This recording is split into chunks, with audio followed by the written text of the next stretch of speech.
ஓம் சாந்தி. 14/5/2024 சாக்கார முரளியின் சாரம். இனிமையான குழந்தைகளே, ஆத்ம அபிமானி ஆகுங்கள். நான் ஆத்மா ஆவேன், சரீரம் அல்ல. இதுதான் முதல் பாடமாகும். இதே பாடத்தை அனைவருக்கும் நல்ல முறையில் கற்பியுங்கள். கேள்வி: ஞானம் கூறுவதற்கான முறை என்ன? எந்த விதியுடன் ஞானத்தை கூற வேண்டும்? பிறருக்கு ஞானத்தை சொல்வதற்கான முறை என்ன? எந்த விதியுடன் ஞானத்தை பிறருக்கு சொல்ல வேண்டும்? பதில்: ஞானத்தின் விஷயங்களை மிகவும் சந்தோஷமாக கூறுங்கள். வேண்டா வெறுப்புடன் அல்ல. நீங்கள் உங்களுக்குள் அமர்ந்து ஞான விவாதம் செய்யுங்கள். ஞானத்தை சிந்தனை செய்யுங்கள். பின்னர் அனைவருக்கும் கூறுங்கள்.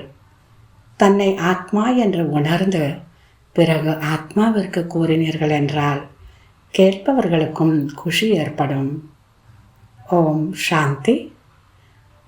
முதலான விஷயம், ஆத்மா என்ற உணர்வில் இருந்து அமருங்கள் என்று பாபா கூறுகிறார். தன்னை ஷரீரம் என்று உணரக்கூடாது. ஆத்மா என்று உணர்ந்து அமருங்கள். ஆத்மாதான் இந்த உறுப்புகளை இயக்குகிறது.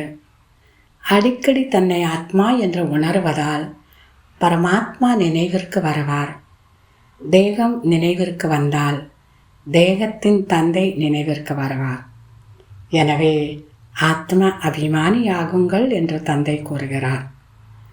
தந்தை படிப்பிக்கிறார். இது முதல் பாடமாகும். நீங்கள் பிறருக்கு புரிய வைக்கிறீர்கள் என்றால் அவர்கள் உங்களிடம் கேட்கக்கூடிய கேள்விகளை பற்றி தங்களுக்குள் அமர்ந்து கலந்துரையாட வேண்டும். புத்திசாலியாக இருப்பவர்கள் கூட அமர வேண்டும். உங்களுக்கு பகலில் நேரம் கிடைக்கிறது. அப்படி என்று உணவு உட்கொண்ட பின் உறக்கத்தின் போதை ஏற்படுவதல்ல. யார் அதிகமாக உணவுகளை உட்கொள்கிறார்களோ அவர்களுக்கு உறக்கத்தின் சோம்பல் ஏற்படுகிறது.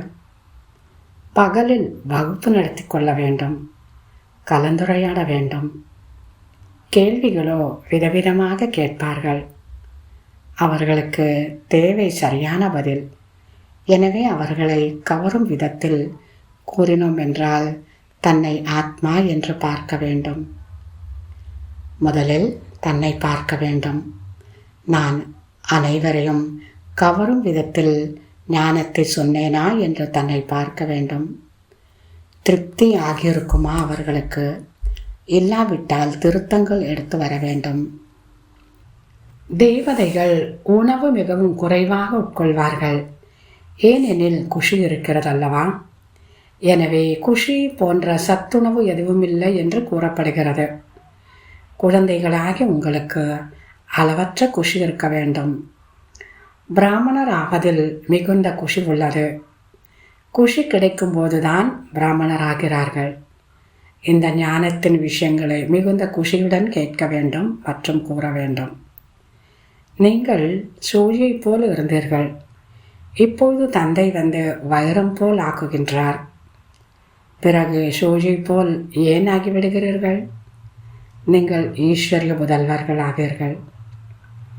ஆத்மாக்கள் மற்றும் பரமாத்மா வெகு காலம் பிரிந்திருந்தவர்கள் என்ற பாடல் கூட இருக்கிறது. அங்கு சாந்தி தாமத்தில் இருக்கும்போது அந்த சந்திப்பில் எந்த ஒரு நன்மையும் ஆவதில்லை. அதுவோ தூய்மை அல்லது அமைதியினுடன் மட்டுமே. அதிகமான நாட்கள் கழிந்துவிட்டது. மீதி கொஞ்சம் நாட்கள் தான் உள்ளது. சிறிதளவே நேரம் உள்ளது. அதற்கும் கணக்குள்ளது. இதற்கு முன்பு இவ்வாறு கூறிக்கொண்டிருக்கவில்லை. இப்பொழுது காலம் குறைவாக உள்ளது. யாரெல்லாம் முன்பு சரீரத்தை விட்டு சென்றிருக்கிறார்களோ அவர்கள் நம்பர் பிரகாரம் முயற்சியின்படி பிறவி எடுத்துள்ளார்கள். ஒரு சிலர் இங்கு கூட வந்திருக்கக்கூடும். இங்கிருந்து பிரிந்து சென்றிருப்பவர் என்று பார்க்கும் பொழுது தென்படுகிறது. அவர்களுக்கு ஞானம் என்று ஆனந்தம் வராது. தாய் தந்தையரிடம் நாங்களோ இங்கு செல்வோம் என்று கூறுவார்கள். நாம் ஆத்மாக்கள் அனைவரும் சகோதர சகோதரர்களாகும். பிரம்மா குமாரிகளின் திருமணம் ஆவதில்லை. இதையும் தந்தை புரிய வைக்கிறார். பாருங்கள் எப்படியெல்லாம் வீழ்ந்து விடுகிறார்கள். காமத்தை எரிய வைக்கிறது. ஆனால் உள்ளுக்குள் பயமும் இருக்கும். ஒரு முறை நாம் வீழ்ந்து விட்டோம் என்றால் செய்த சம்பாத்தியம் இல்லாமல் போய்விடும். காம விகாரத்தில் தோற்றுவிட்டார்கள் என்றால் பதவி மோசமாக ஆகிவிடும். எவ்வளவு பெரிய வருமானமாகும். பாருங்கள், மனிதர்கள் லட்சம் கோடியை சம்பாதிக்கிறார்கள். இவை அனைத்தும் இன்னும் சிறிது காலத்திற்குள் அழியப்போகிறது என்பது அவர்களுக்கு தெரியுமா என்ன? நல்லது. தாரணைக்கான முக்கிய சாரம். முதலாவது, ஞானத்தை உள்ளுக்குள் அரைக்க வேண்டும். அதாவது ஞான மனனம் செய்ய வேண்டும். தங்களுக்குள் ஞானத்தின் ஆன்மீக உரையாடல் செய்து பிறகு மற்றவர்களுக்கு புரிய வைக்க வேண்டும். சோம்பலை விட்டுவிட வேண்டும். இரண்டாவது, தேகி அபிமானியாகி மிகுந்த உற்சாகத்துடன் தந்தையை நினைவு செய்ய வேண்டும். நாம் தந்தையிடம் சூயிலிருந்து வைரமாக ஆவதற்காக வந்துள்ளோம் என்ற இதே போதையில் எப்பொழுதும் இருக்க வேண்டும். நாம் ஈஸ்வரிய குழந்தைகளாகவும். இந்த முரளில பாபா ரொம்ப நல்ல அழகான வரதானம் கொடுத்துருக்காரு. வரதானம்: ஞான சூரியன் ஞான சந்திரனுடன் இணைந்து இரவை பகலாக்கும் ஆன்மீக ஞான நட்சத்திரம் ஆகுக. ஞான சூரியன் ஞான சந்திரனுடன் இணைந்து இரவை பகலாக்கும் ஆன்மீக ஞான நட்சத்திரம் ஆகுக. விளக்கம்: அந்த நட்சத்திரங்கள் எவ்வாறு இரவில் வெளிப்படுகின்றதோ அவ்வாறே ஆன்மீக ஞான நட்சத்திரமான நீங்கள் மின்னுகின்ற நட்சத்திரமாக பிரம்மாவின் இரவில் வெளிப்படுகின்றீர்கள். அந்த நட்சத்திரங்கள் கூட இரவை பகலாக்குவதில்லை. ஆனால் ஞான சூரியன் மற்றும் ஞான சந்திரனுடன் இருக்கும் நீங்களோ இரவை பகலாக்குகின்றீர்கள். அவைகள் விண்ணின் நட்சத்திரம், நீங்களோ மண்ணில் வாழும் நட்சத்திரங்கள். அவை இயற்கையின் சக்தி, நீங்களோ பரமாத்மாவின் நட்சத்திரங்கள். அந்த நட்சத்திரம் யாவும் நட்சத்திர மண்டலத்தில் பல ரகமாக மின்னுகின்றன. நீங்களோ பரமாத்மாவின் நட்சத்திர மண்டலத்தில் மின்னுகின்ற ஆன்மீக நட்சத்திரங்கள்.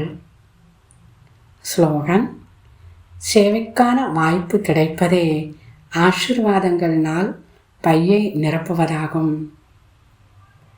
சேவைக்கான வாய்ப்பு கிடைப்பதே ஆசீர்வாதங்களினால் பையை நிரப்புவதாகும்.